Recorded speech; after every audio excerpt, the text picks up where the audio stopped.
Welcome one and welcome all to the greatest show of them all. It is the NFC East Mixtape volume 164, I believe. What is up? I'm RJ Ochoa from Blog on the Boys. He is Brandon Gowton from Bleeding Green Nation. BLG, happy May the 7th to you. May the 7th be with you, as we always say here. Yeah, common saying. We say that even on like June the 3rd. 3 days after May Day, or May 4th, not May Day, May the 4th be with you, Star Wars Day. RJ, we're back here once again after a, month layoff or so. Basically, I mean, well, after like a year of not doing it regularly, and then like a bunch of times, since then, kind of doing it, still not knowing what the full answer is, that's the complicated answer to your question. Hard to do a podcast when you have to always explain why you can't do the podcast more. But that is the reality of the situation. But we actually do have a lot to talk about. Since we last talked, things have transpired. So it is May the 7th, obviously. And we had planned to do this. Like you texted me last week and said, let's do a mixtape next week. Okay, cool, whatever. And we had planned for Wednesday. And 6:45 in the morning. By the way, David Smith says every mixtape is a special event. I like that's that. True. So like 6:45 in the morning in the proper time zone, Dallas Cowboys trade for George Pickens. If this show is streaming, by the way, on both the Blog on the Boys and Bleeding Green Nation YouTube channel, so as not to contaminate anybody's algorithm with a fandom they don't want or prefer. But if you're on the Blog on the Boys side, I did a live stream with Connor Livesey, and we discussed the trade for an hour. So if you are at BTB, you can go back in our channel feed and go watch that discussion. That was about 10 in the morning or so on Wednesday, and it was nothing but the trade. We can obviously touch on that if you want, BLG. I think it would be pertinent because not everybody saw that, and I'm sure Eagles fans care. Cowboys sending a third-round pick next year and swapping a fifth and sixth round pick in 2027 with the Pittsburgh Steelers, obviously. I don't know if you know this. If this were like 60 years ago, Pickens would have technically been an Eagle because he would have been playing for both the Steelers and the Eagles, obviously once upon a time known as the Steagles.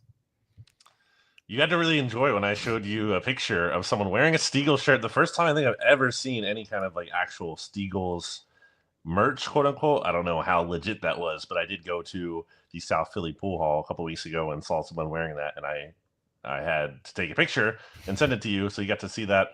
Nice try to get me to talk about the Cowboys before we talk about the Super Bowl champion Philadelphia Eagles first in the podcast. But because it is kind of, I guess, breaking up the format, if we don't do that, then I have to talk about it. Although I will make mention of quickly that the Eagles, speaking of Dallas, reworked the contract of Dallas Goedert. He'll be on the Eagles in 2025. There's talk that he might not be. Ultimately, he will be. So that's kind of covers that. And on the George Pickens trade, obviously the first thing I had to do was go back to how you posted a video a week ago that you were okay with the Cowboys not trading for him and bring that up. And I know, in fairness, you were also consistent with those takes after the fact. I get it. I do think this move is a nice upside play for the Cowboys. Like, there's absolutely a scenario in 2025 where George Pickens crushes it. And the Cowboys absolutely needed another wide receiver next to CeeDee Lamb because they had literally no one that is scaring anybody at all.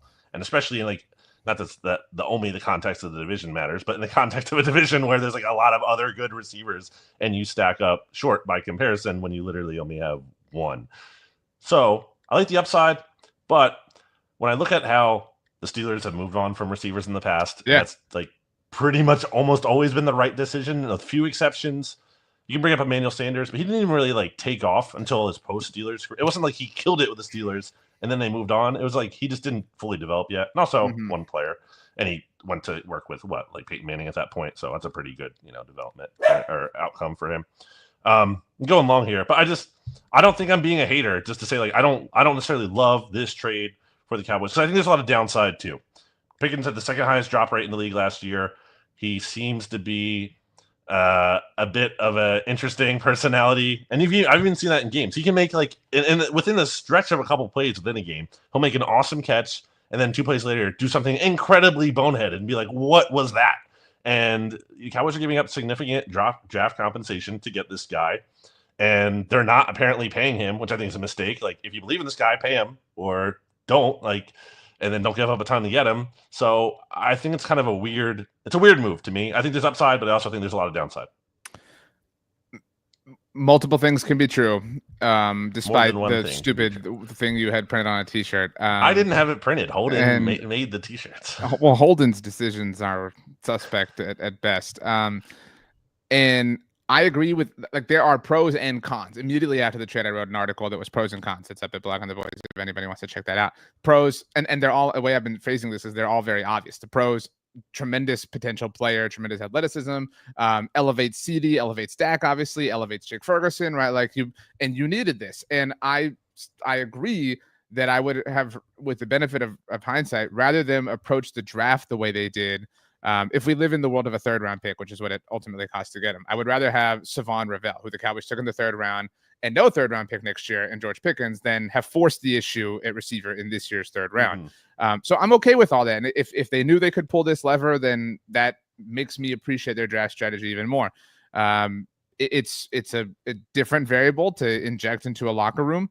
And you have to trust that Dak and that Schottenheimer can obviously take care of that. And if they can, you're right. Like, the potential reward is great. Now the history and the way I also put this in an interview I did, this isn't like Liam Cohen getting rid of things because he just showed up. You know what I mean? Like, oh, like Christian Kirk or whatever. This is like Mike Tomlin, who is like the longest tenured head coach in the NFL at the moment.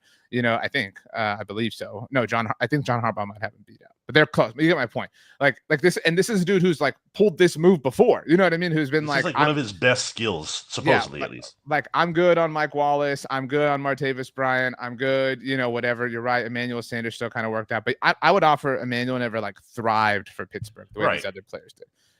To your point. So. Yeah, I mean, I like, okay, fine. Like, I would not have done this. I'm on record, as you noted, both now and online. But okay, you did it. Okay, now let's assess. If you're gonna do this, we're here, then extend him. Like, there's zero reason not to do that in my mind. Now I understand the logic of like, well, we want to see him play it out and blah blah. Like, but why? Like, what? Like, plan on it working. You know what I mean? Like move as if it's going to work. And I mentioned the show that Connor and I did. I know you haven't listen to it, but Connor, we were trying to come up with like comparisons and whatnot, and this is not a 1-for-1. That's not the way I'm looking at this. But when the Eagles traded for AJ Brown, I mocked it and I was wrong, and I've eaten my crow. Stats was the one who came up with the like list about why I was stupid, not me, if you recall, for the SB Nation NFL show. But even if you had been against the AJ Brown deal at the time, it was a first-round pick, I believe, that they gave up for AJ. It was 18 overall. Okay, so they gave that up, and the pick itself became Traylon Burks, right? Yes, the Titans pick. So, but whatever the pick was or wasn't or became, you gave up a first-round pick, and the first thing the Eagles did was extend him. The very first thing, because the plan is for him to be around. The plan is for him to be awesome.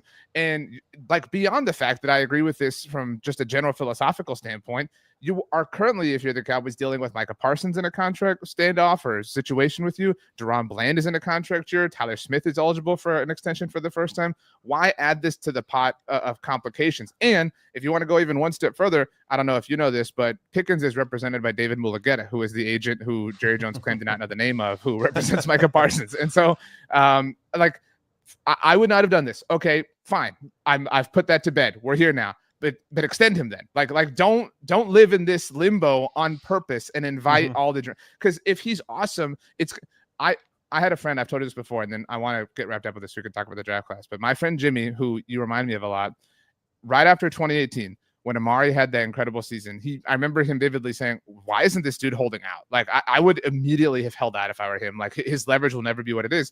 And if you were George Pickens, this is what I told Connor, and I was your friend, I would tell you, I'd be like, dude, hold out.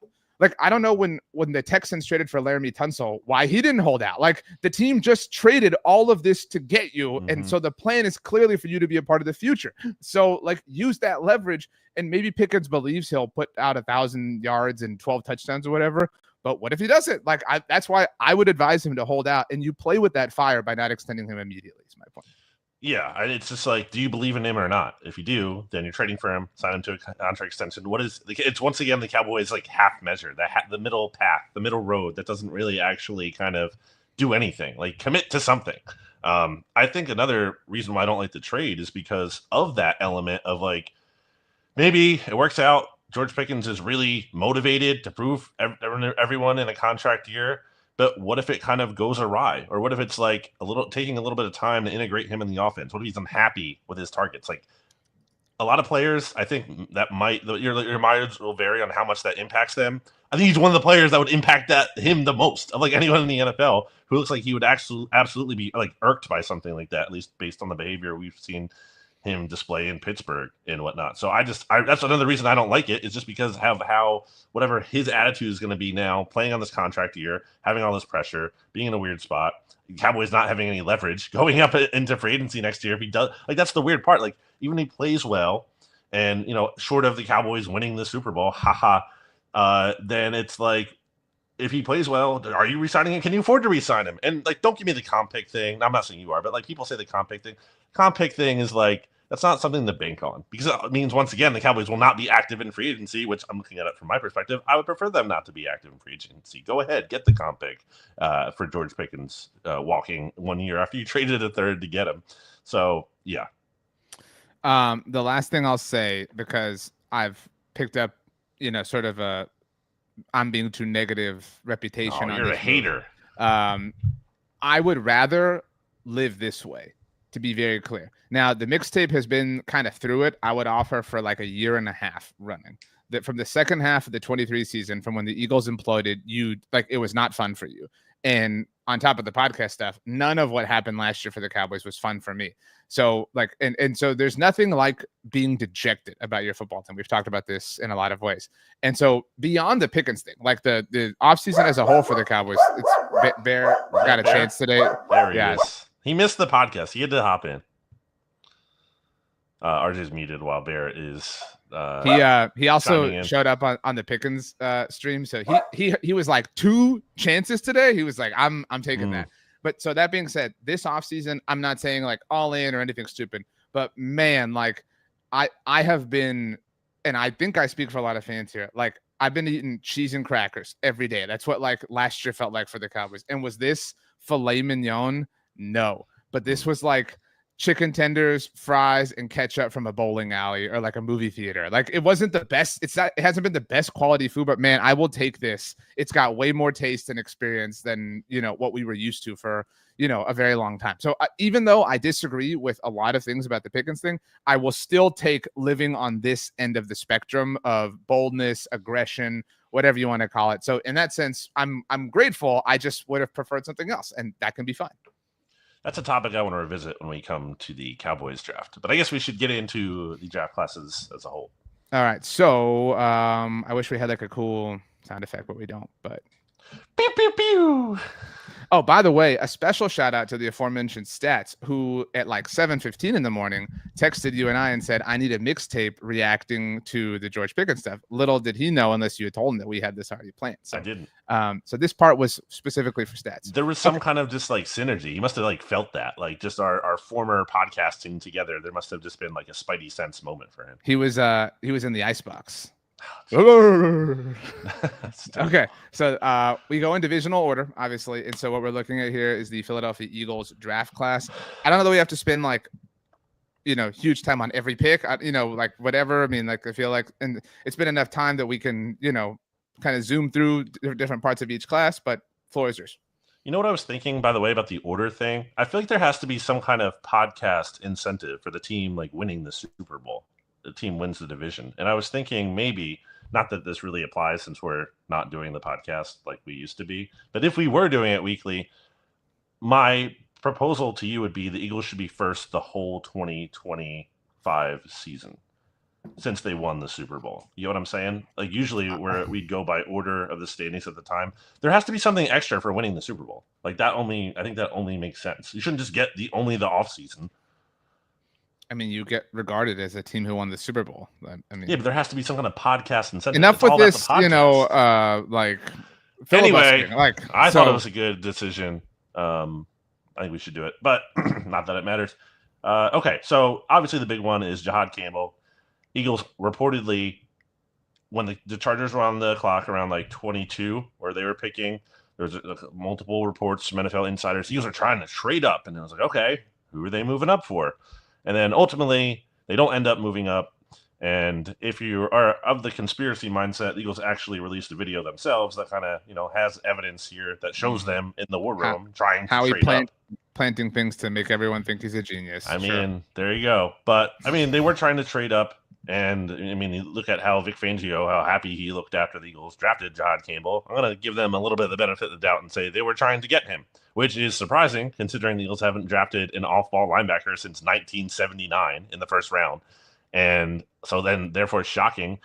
And not someone anyone had really talked about as an Eagles target, just because no one thought Jahad Campbell was going to get anywhere close to where they would be picking at 32 because they won the Super Bowl. So I think it's a good pick because they have a need an off-ball linebacker. Nakobe Dean, I don't know how much he's going to play, if at all much, in 2025 after suffering the injury in the playoffs, patellar injury.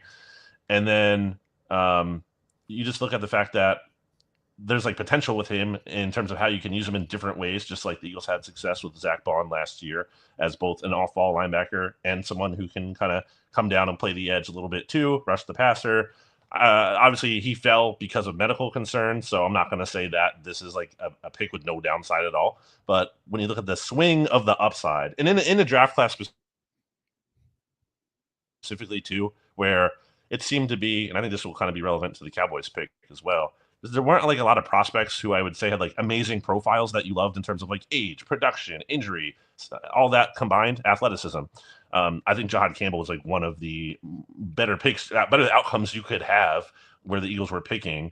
Obviously, they made a little trade to get him up. That pick they actually got was the pick they got from the Kenny Pickett trade. So great.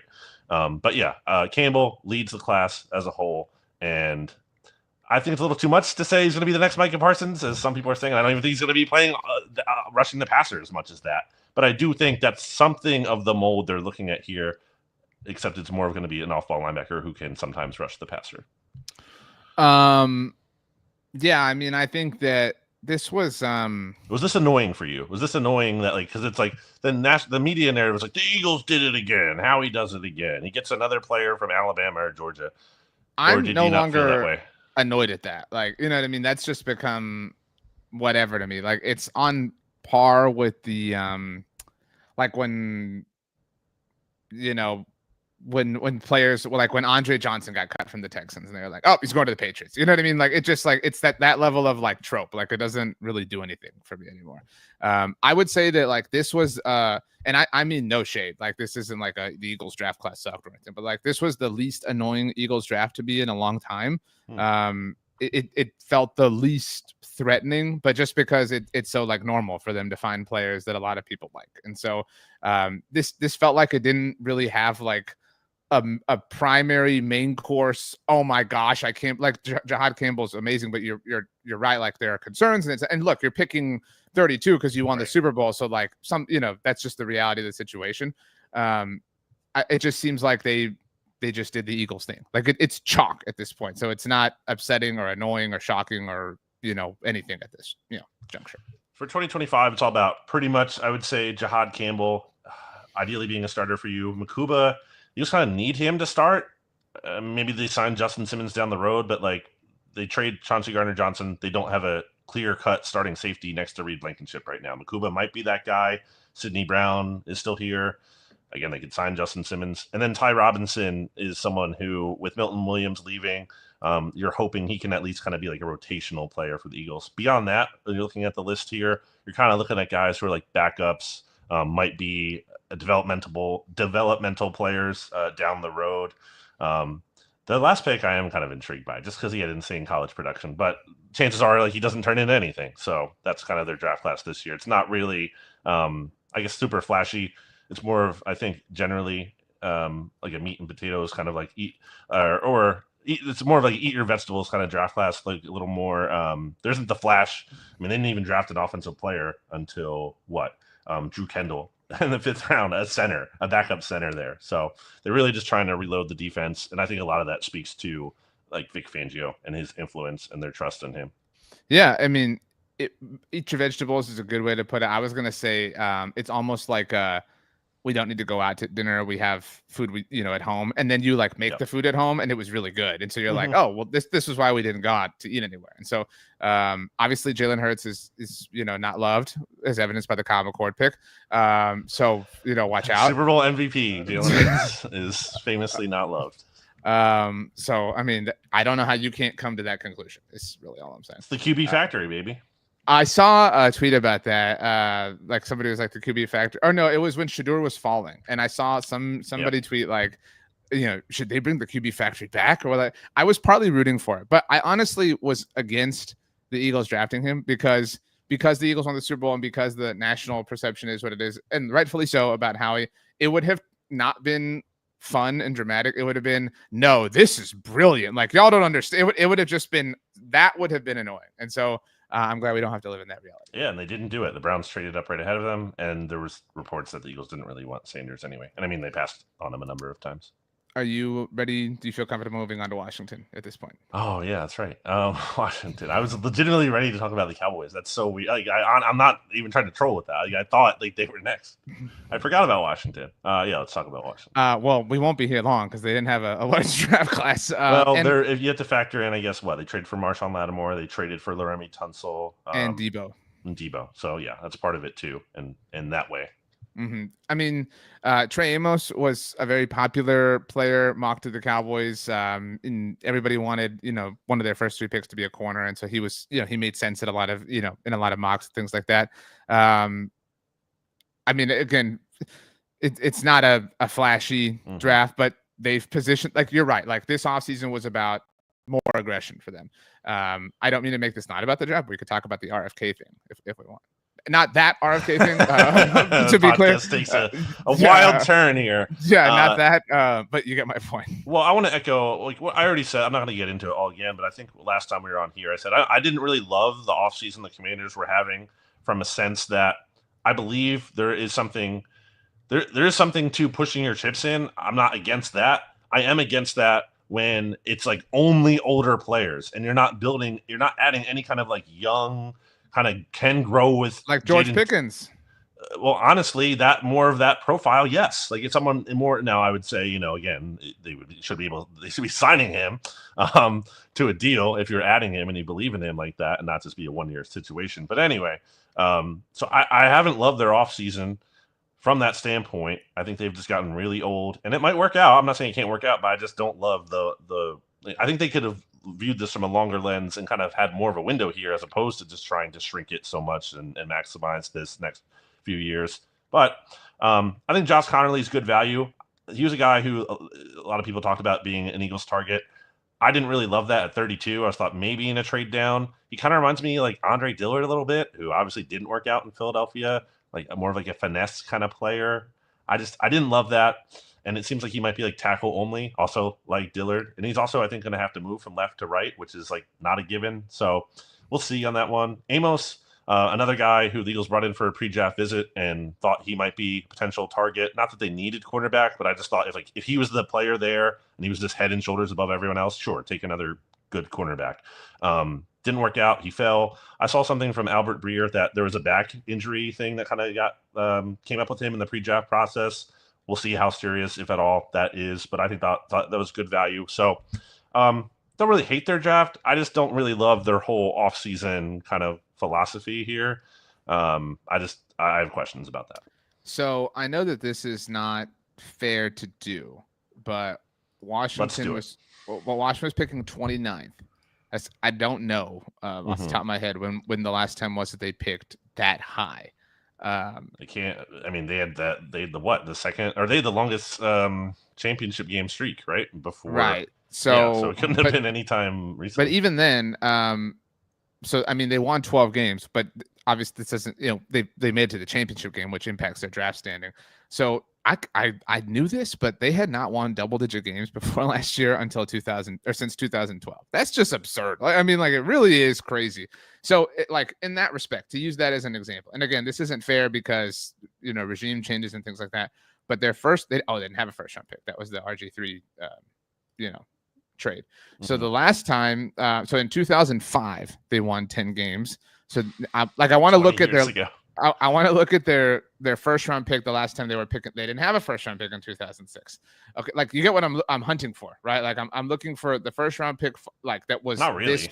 I'm looking for a first round pick that was this far back. You know what I'm saying? Like they haven't picked in the first round this far back in a very long time. So in 92, they lost in the divisional round. So in 93, we have that has to be the closest we can get. Yeah, David Smith in the comments is saying 93. Tom Carter, a DB out of Notre Dame, was their first round pick at 17. I don't know the story. I'm sure they traded around. But their first two picks actually were both out of Notre Dame. Reggie Brooks in the second round.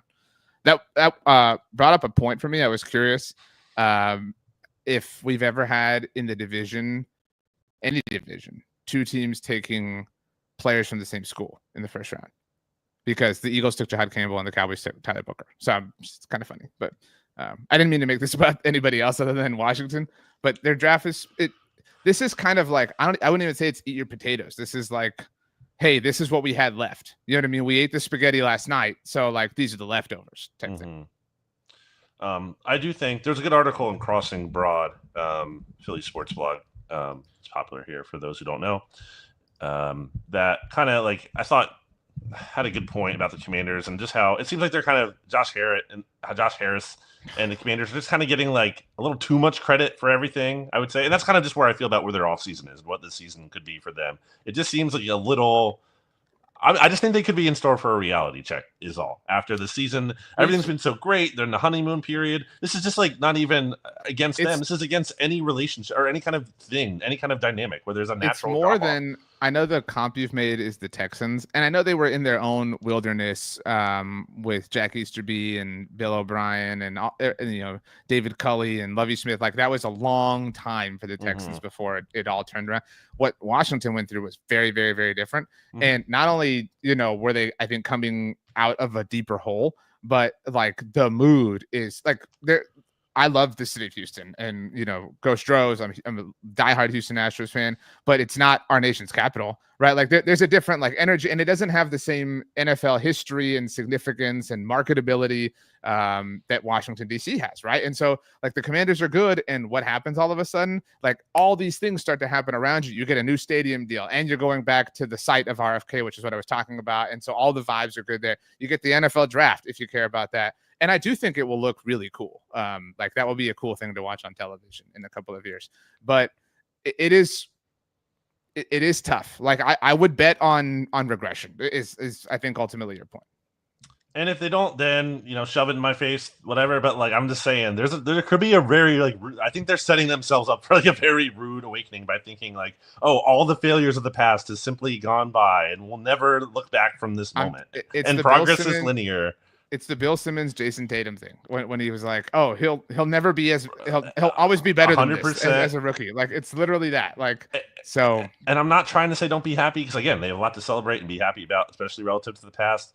But just some of the things make me think it's just funny, man. Like I saw some stuff this week or last week when like Jahan Dotson's 5th-year option wasn't picked up. Like, oh, Commanders won this trade. It's like. Y'all got blown out by the Eagles in the championship game. The Eagles who then won the Super Bowl. Like, come on. You can't take a victory lap over this. Like, that's so pathetic. David Smith was the person who suggested 1993 and said, I can't wait to see who the Cowboys pick with the Steelers 2027 6th-round pick in RFK.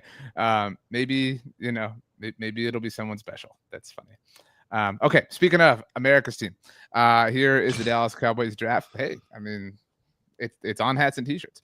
Dallas Cowboys draft class. I've talked about this a lot to our audience, so the floor is yours here. Yeah, I thought the Tyler Booker pick was interesting because I think this is the Cowboys and maybe Cowboys fans too and media thinking like the team's being disciplined and smart. And I don't think that's what's that? I said, oh geez. I don't think that's entirely untrue, but I think like for a franchise, I think I want to hate this, and I'm going to stretch. And hold on, no. For a franchise that, what have I said? And I think you've made references in the past, like that. Oh, the Marcus Mariota trade or the Carson Wentz trade for the Eagles, like will set the franchise back for years. There's always the criticism. I thought this was like a very safe pick for the Cowboys, which I can't say is the worst thing ever because okay. So you're making fun of people for thinking it's disciplined, and then you yourself are calling it safe. I don't think this is a great value. I think a guard who is like the athleticism or their lack of is like alarming, I would say, especially for a number 12 overall pick. It's not everything for offensive line. It's like kind of a key component. He has good measurables in terms of length and that, but like the athletic testing was very poor. And this is a player who was often available to the Eagles in like mock draft simulations that I was doing. I think even like the SB Nation writers mock draft, and someone like I was considering and like wasn't even comfortable there at 32. And I saw today, I believe it was from ESPN's Jeremy Fowler. If not him, I might have said it. Yeah, he had like a draft notebook nuggets that came out today. Someone said that the Cowboys wanted to trade down and couldn't. So they would even tell you by their own admission that was not like amazing value. That's okay. You get a good player. I think for a team that could afford to swing for the fences a little bit more, and I will give them credit for the upside of the George Pickens trades in that regard, I thought this was a little more like not swing for that.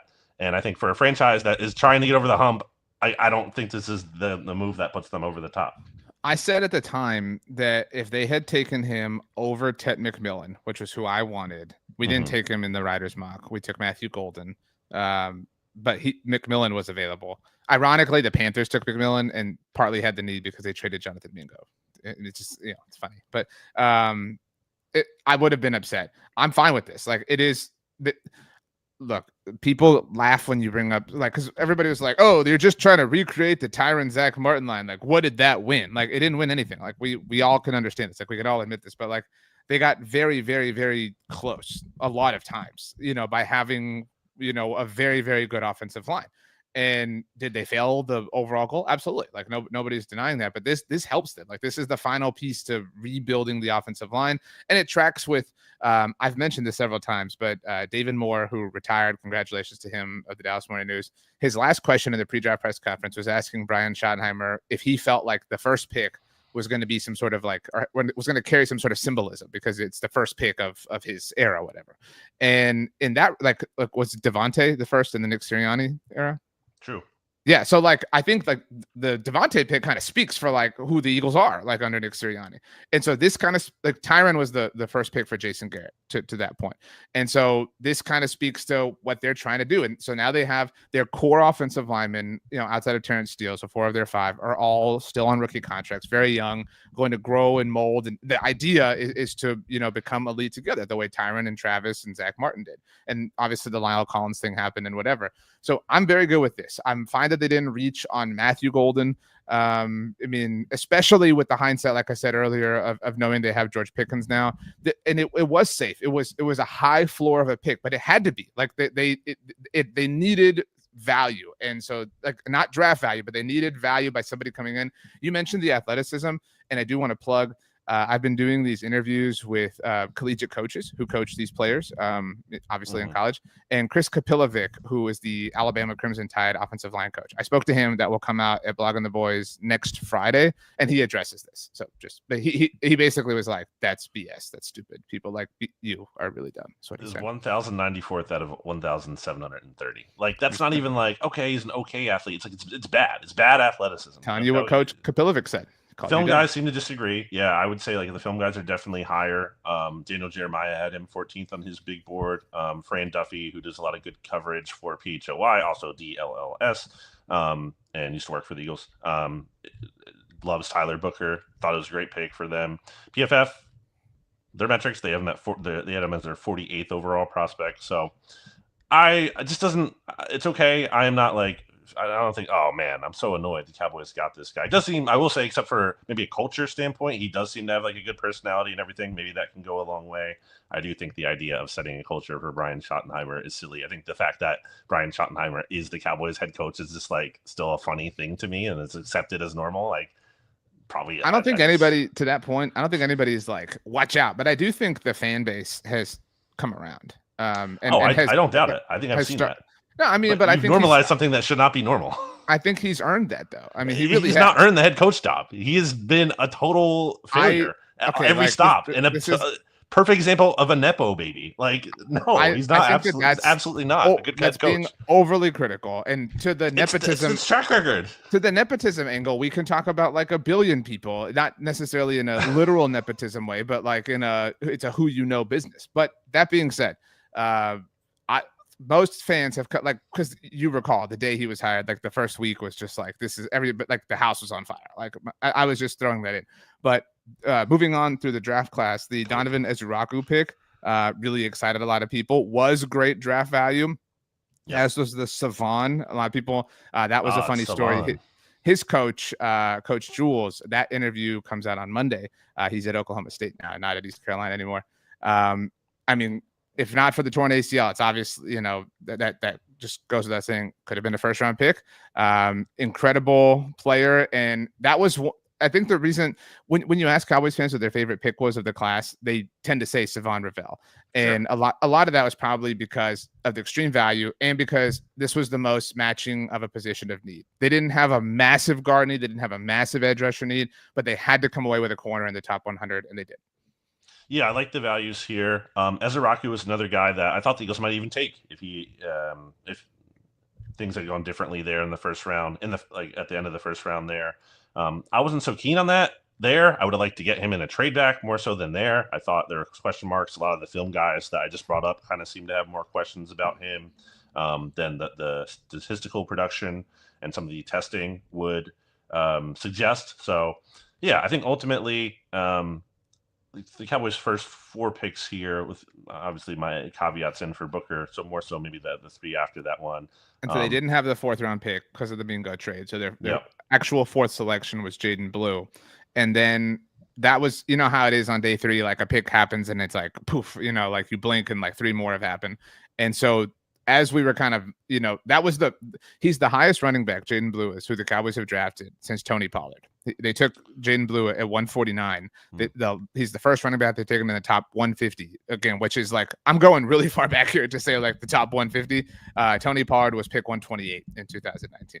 So, you know, the highest level of investment that they've made in 6 years, which is significant. And so we're kind of celebrating this. And then they trade back up with Arizona to go get Shamar James. We already dropped that interview with Coach Roberts of the Florida Gators, who spoke very highly of him, team captain. A lot of these dudes, you talked about Tyler Booker culture, like these are all leaders, captains, whatever. And it's very clear that this was the kind of disposition that they were looking for.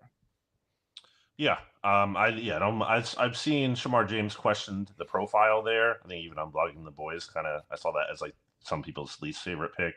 But outside of that, like on day 3 and outside of Blue, I don't really have much to add on the rest. The Jaden Blue thing is, he's the only real skill position player who they drafted. I mean, Phil Maffa, obviously, by the way, just to keep plugging, CJ Spiller is now the running backs coach at Clemson, and Coach Phil Maffa. That interview drops on Friday at Blogging the Boys. Just so everyone has the proper schedule of events. But I don't know who's going to be this team's like leading rusher. We asked that in a discussion post at BTB recently, and the most popular answer was Jaden Blue. I just don't know. I mean, it's difficult to kind of profile. He's not like a volume guy, right? I know. I mean, if you had to bet, are you betting on Javonte Williams, Miles Sanders, Blue, or Phil Maffa? With all due respect to Eagles great Miles Sanders, I think I would have to go, I guess, Javonte Williams. But I mean, it's not super easy. But I don't think Blue has like he's 5'9", 169. It's not a lead back. He went in the 2nd round of my Dynasty League draft, which we did recently. And I was I mean, you know, everybody knows what I do in that league. And so like, sometimes I kind of get sniped for the Cowboys because they're like, oh, I got to beat RJ. But then they're like, when the Blue pick happened, I sent a message. I was like, oh, that's a bit of a reach. And everybody was like, why? We're like all the Cowboys fans in the chat were like, what's why? Like it was kind of funny. But I wouldn't want that share, to your point. Okay. Let's I'll take Javonte Williams. Okay, well, that's up to you. Anything else you want to say? Get to the New York Football Giants. Hang on. I was going to say anything you want to say while I vamp, but then you got straight to the. Are you struggling to find the Giants draft class? So yeah, I'm going to give a shout out to Rachel and Tanya, 2 loyal listeners. Right now. I'm going to say I didn't draft Jaden Blue in my Dynasty League, but I did draft Cam Scadaboo. So just so you know, cards on the table.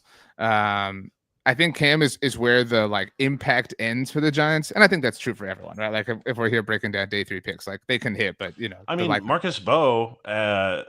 I mean, a lot of people thought he was going to go a lot higher than that. Again, he fell for some kind of reason, but like, I don't know how much impact he'll have year one, but that their first 5 picks I think are pretty strong here. I can't say it as much as their last 2, but I mean, although I'm including Dart in there, which I don't like actually. I think them taking a chance on a quarterback had to happen. Absolutely. I don't know that Dart is really the guy that you should be taking that chance on. But they had to take a chance on someone, and the value they gave up to trade up for that wasn't actually that bad. I thought they were going to have to pay a lot more than they ultimately did, and certainly didn't make some horrendously terrible trade like the Falcons obviously did for not even a quarterback. That trade is so amazing to me. From not to get into Falcons too much, it's just so real quick. I just want to say it's so funny that for so long they just needed an edge rusher and they kept passing on him, and then the guy they finally take an edge rusher is like this guy who's not even a slam dunk prospect, and they trade up so much for him. It's very funny to me. I wanted to tweet in the moment, but I didn't. I wanted to tweet like this is arguably worse than what the Falcons did in the first round last year. And the reason I didn't was because I would have got nothing but responses like, what do you mean? Michael Penix is their quarterback. And it's like, okay, yes, like I recognize that. But like when they picked him, it was horrible contextually because they had just given Kirk that money. You know what I'm saying? Like, but that context would have been lost in the moment. Okay, back to the Giants. Did you mentioned Albert Breer? He had a huge piece on Monday about the process in which Joe Schoen discovered him. I didn't know. I don't know who does know, but Joe Schoen's daughter goes to Ole Miss, and so he had to be like very careful. The article noted that the Maras allowed Joe Schoen and his staff to utilize a private jet last season in the name of traveling to Colorado and to Ole Miss and to Miami, and so that they could be back in time for Giants games on Sundays. Obviously, like you can't fly commercially necessarily and pull all this off. So like the effort was there. Like they have been building this. They've been very serious. There's a lot of commitment here, and it all settled on Dart. And it's difficult to like overlook Abdul Carter, but he's the quarterback, and I'm still I'm not like, I don't feel like it's guaranteed that this is going to be a disaster like Daniel Jones, but I think I am in a little bit of like, let's wait and see. I'm kind of curious. Yeah, I mean, he played a lot, so I think that's good. Like, I think you don't want Trey Lance, like, right? And that was always my biggest issue with like that pick. Sorry, stats. I know you're listening, I guess, but like my biggest pushback against that was just he hadn't played in college. There was just like no real data to or sample size to analyze him. So Dart has that. I think that's good. He's only 21. There's a lot of like older draft prospects that come out now, especially with how NIL has changed things. So taking on a chance the guy who's younger, upside, it's certainly a lot better than taking Tyler Shug. Right, who's like 26. We can come back to Carter in a second, but like. I'm very excited. Not excited, obviously, but like Cam Scadaboo is going to be awesome. Like I wanted him so badly. That's annoying. And I really feel like, and if Dart is good, like this was like I say this tentatively, but like a generational draft for the Giants. Like this has the chance to really, give them stable footing at very important places that they haven't had at each of these places in a very long time, and that they can come in together. Like I feel more confident than ever that the Giants are turning around to at least face north. I don't know how far they'll get. How many times have we said that over the past years when it's not been never true at all? Like when was we have. I don't know that I have personally felt that way. We said that when they hired Dable, or at least I did. I can take ownership, but it felt like they were finally like pointed in the right direction, Dable and Shane, or at least had more of a chance of that. What I will say is like. Kind of like the George Pickens, like you're going to trade for him, you should pay him thing. Like Brian Dable better be like, if you're a Giants fan, he better be the head coach beyond this year. Like you cannot now hand Jackson Dart to somebody else. You know what I'm saying? Like you have to be committed to this. Like, and so that's going to be the hardest part. The Abdul Carter pick is like, dude, what? I mean, he's like, what is there to say? Like, he's amazing. He's a freak. He's going to be big incredible. Philadelphia Eagles fan. It must be eating him up to have to play for the Giants. Did you know? I told you what Donovan Ezuraku said. So he was a big Eagles fan. Just all the edge rushers in the NFC East just love the Eagles. Donovan Ezuraku was, but like, I just like it's crazy that there's a picture of Abdul Carter like holding the Lombardi trophy or something. Like, he was like directly like celebrating. That's kind of wild. How old is Abdul Carter? 20. I'm saying you don't like see that every year. It's just kind of funny, is all. But I mean, it doesn't say here, but he's. I mean, my point is like the 2017 Eagles. He was probably like 15 years old. You know what I mean? So that makes sense. But yeah, he's amazing. I will say this is like there's nothing that we can add from an on the field standpoint because he's going to be awesome. Look, this is a BLG take, and I say that with no respect. Okay. Yeah, I was say that's incredibly disrespectful. I kind of think he's going to be a huge bust for this number thing. For this number thing. Like this number thing is troubling. This is a good take. It's a bit. So I, in case anyone forgot, I don't remember if I mentioned it here, but I know I've told you one-on-one.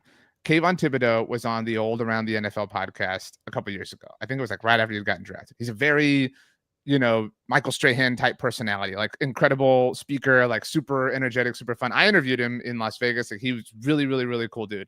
And so he's on this podcast with Dan Hansis and Mark Sessler, and they were clearly having some fun. Like it was very clear that the vibe of the interview was like, hey, let's have a good time. And they were asking him kind of some silly questions. And Mark Sessler asked him, do you think Brian Daboll is the big or little spoon?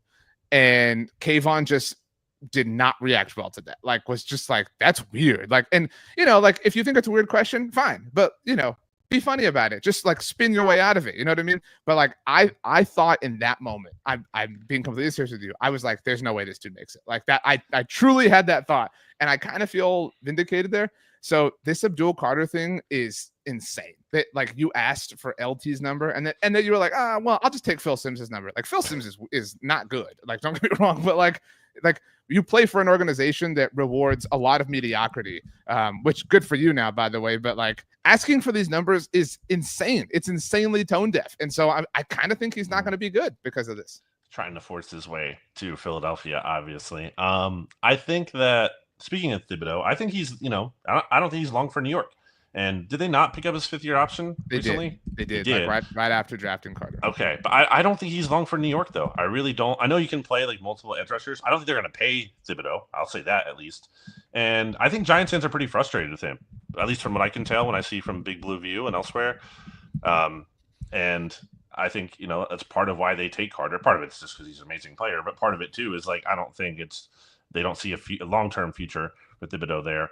And I always thought he was overrated from a standpoint of like, there was always talk leading up to that draft class where he was kind of being devalued or pushed down the board a little bit and kind of probably got drafted a little later than people thought. Originally thought he was going to be like slam dunk number 1 overall pick, or at least close to it there. And he wasn't. Anyway, I do think Carter is going to be good for them. Jersey number thing aside, annoyingly and unfortunately. Until he comes and plays for the Eagles, I guess, in 5 years or whatever, 6 years. And then he'll still be good, but even better, like Saquon. But yeah, I think that's all I have in the Giants. I mean, they were drafting really high because they were terrible. So they should have a good draft. Like unlike, the Eagles where it's tougher to be picking at the end of each round. So I guess good for them. It seems like Giants fans are pretty happy about it.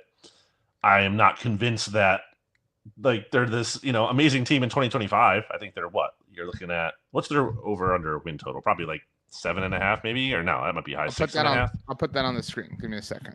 Yeah, we'll figure that out. Vamp for me. Vamp. I think they're like an 8 win, maybe if things shake. That's not vamping. You're ruining it. Like vamp. Vamp is something that has nothing to do with it, so we can kind of get there. Should I vamp about vampires? No. Be on brand. All right, New York Giants over under win total. Thanks to our friends at FanDuel, 5.5. Wow, I had it higher in my mind. Eagles, 11.5. I might go under. I do think the Giants have I think they might have the hardest schedule in the NFL, and part of that is because Washington 9.5. And wow. Dallas. Oh wait, what? Washington 9.5? Doesn't that tell you all you need to know about like people might be getting a little too ahead of themselves of being like? I mean, they won 10 games last year or whatever it was. I mean, so like that also tells you that they were a wild card team who reached the championship. Yeah, but that's part of it. I think the there's a lot of sentiment is like, oh, they're going to take this massive next step. And if that was the case, they'd probably be at like 11.5, 10.5, and they're at 9.5. Anything else? I think every team kind of had like no team. I don't think from what we can tell, based on the information we have available to us now, and obviously things can age very differently. I don't think any team had like a terrible draft. I think every team had like a reasonably good draft. Again, I don't love the Commanders offseason as a whole, but I think their draft was acceptable. So, especially with the players they picked, not so much who they traded them for. So, I think it's going to be a really competitive division in 2025. It is very funny to me that there's any kind of talk about the Eagles repeating is like they need to repeat as the division champions first. No one does that in this division. Like how you can't just like bypass that. I'm not saying it can't happen. It eventually crazy, will be. Yeah, that this is the 21st year in a row that there hasn't been a repeat, or 20th year, I guess, whatever. But that span has included 4 Super Bowl titles. The Giants 2 Super Bowls, and the Eagles like that makes it so much harder to believe. Yeah, like that's absurd. And another team that reached the NFC Championship game, or like many NFC Championship game appearances that none featured the Cowboys, but like that's crazy. Okay, I'm gonna throw out one hot take before we do songs, because I do think I agree with you. Every team had a good step in the right direction for their team relative to the draft, especially if you include the veteran acquisitions over the offseason by way of both free agency and trade. For Washington, we talked about that includes even Lattimore, which was last year, Tunsil and Debo, even now adding George Pickens to the Cowboys Hall. I guess we could add the over-unders between the two divisions, but everybody's like, oh, NFC North, best division in football. NFC East finishes with more wins collectively on aggregate than the NFC North. The NFC North, I've decided this, might be the division I hate the most. And wow. I can't believe that I feel this way. They're such a little brother division. Like they're so like, oh, look, like the Lions are like, oh, look, we're amazing. It's like, no, like respect. You've hated the Lions for a while. I hate the like MO around them. Like respect. You turned your 5 minutes into 15 minutes. That is not something that everybody does. I will give you that. But like now, and I think the Bears are going to be really good. And I think Kevin O'Connell is awesome. And I think Matt LaFleur is great. Like there's a lot to like, but people are like, this is the best division. Like. And like they're also the whiniest, like the Lions trying to change like the playoff rule, whatever. And like the Vikings lost. Well, hold on, wait a minute. You're gonna talk a rule change. You got to bring up the Packers too. I've already killed the Packers for that. Like this is the softest division in the NFL. I'll say it that way. And I think the NFC East finishes with more wins across the whole. So I think that's a good take because it's not just like it's not obvious. There's a level of boldness to that. I think that's good. I think that's good by you. Like we didn't talk about the Cowboys over under win total. Like really, it's 7.5. I was on Kay Adams' show on Tuesday, and she actually asked me about it, and I was like, "Oh, the over is easy money." Now, like, look, I said that last year. I know, but like like my thought process is the same. I'm not saying the Cowboys are contenders, but this is year 10 of Dak Prescott. They have fallen below 7 wins twice, and they were the 2 seasons in which he missed over half of. So like. Again, I'm not saying anything more than just what is literally true here. When he is healthy, when they are healthy, they are a competitive, competent, playoff, fringe-worthy team. So over 7.5 is easy in that regard. But just by your own admission, you think this division is going to be really good. I think this division is going to be the best it's ever been, maybe in his tenure. I think so. I agree, and I would also offer one last quick point. Typically, a lot of that success he has is like beating up on weak NFC East teams. That's absolutely part of it. So the quality of the division improving certainly lowers the odds, but there is a level of quote unquote ownership and success that he has had relative to the division. So again, I think over 7.5 wins is easy. I also would take the over on of the 3 we saw. I like the over there, to be clear. I'm not trying to say I don't like the over. I'm just saying that like I don't think it's just a lock. I would take the over the under, but I also I would take the over on Washington too. I think at 9.5, but I think they finished like right at 10. I think it's like 9, and I think I'd take the over on New York at 5.5. I think it's just such a low over. Although again, there's look at their schedule though. Well, which we should do. We should come back soon. The NFL schedule comes out a week from today as we're recording this. We can come back and predict all the records to the division. If I'm not mistaken, and again, in part because of who the Giants play in the division, but otherwise, honestly, all the NFC East teams have like a tough schedule this year, relatively speaking, a lot tougher than last year. I forget who they're all playing, but I just remember seeing they play. Here, I can put numbers. I can put this on screen. I happen to have it right available. This is the Cowboys schedule. Also, by the way, if the division is as good as you think it will be this year, it'll be the return of the NFC Beast trademark. We coined came it. Up with that. So the AFC West, obviously, and the NFC North. Oh, so we get to play these losers. You know what I'm saying? Like we there get, you go. Yeah. You got to put your. This could either be great for you or it could blow up in your face, like in the past when you hated the Broncos for that one season so much. Yeah. Then they like smoked the Cowboys. How many? And the Colts too. Okay, so like I don't know who I'm betting against here. Maybe we call up Jeremy Reisman, but like how many composite games are there between? I would guess 16, maybe between like from one division playing the other. So they would theoretically, because each team plays all 4, so there would be 16 games. So if that math is right, I think not Dallas. I think the NFC East wins 10. Okay, 10 of the 16. All right. I like that take. Again, a bold take. You're not just sitting on the fence here. So I'll even I'll parlay it. The NFC East wins 10 of the composite 16 games against the NFC North, and collectively on aggregate finishes with more wins as a division than the NFC North. And then what about the playoffs? Include something about. I think you have to strengthen the take by making some kind of playoff prediction too, related to this. 2 things. I'll add 2 legs, two regular season legs, 2 playoff legs. One is obvious at this point. More NFC East teams make it, and that would at least require multiple. How many? Let's say how many? 2 versus 1. Okay. Two versus 1, and the farthest finishing spot belongs to an NFC East team. Like the NFC North team could lose in the wild card round, and a NFC East team could lose in the divisional round, right. But in that world, the bet hits. It doesn't have to be championship. I don't think that's bold, but if it's in the parlay, that's good. I mean, what do you mean? I put together 4 freaking legs here. I mean, one NFC North playoff team is bold. I think that is bold, and I think it's the Bears. Well, I mean that's wrong. No, that's not part of the parlay. That's not part. Okay, Let's add some songs. Let's get out of here. I will go first. Yep. I've added a song from here before, but this came on again. Are you aware of what a toonie is? No. It's a toy for children. My son has them. It's like a little speaker, like a little box, and they're little characters, and you put them on top of the box, and it plays songs. And you can do like recordings, like like a parent can record, like "I love you," whatever. And so he has these little Spidey and Friends figures. So you put it on and it plays like the theme song from Spidey and His Amazing Friends, the TV show. And this song is one of the songs, but it's also in the show. It's called Superhero by Patrick Stump, a Fallout Boy. I was going to say, why do I know that name? And I promise you, it sounds like a Fallout Boy song. Like it is a Disney song, and it's a Spidey, like a toddler show song. But you will listen to it and it will feel like classic vintage Fallout Boy. So that's my song, Superhero. Excited to check that out. I'm going to go with something I was listening to recently, which I guess I don't know if this is in Spotify, but on Apple Music, they recently put out Pink Floyd at Pompeii, the live recordings they did there. And I want to do Echoes Part 1, live at Pompeii. I can send that to you. I just really think that's a really cool song. I see it.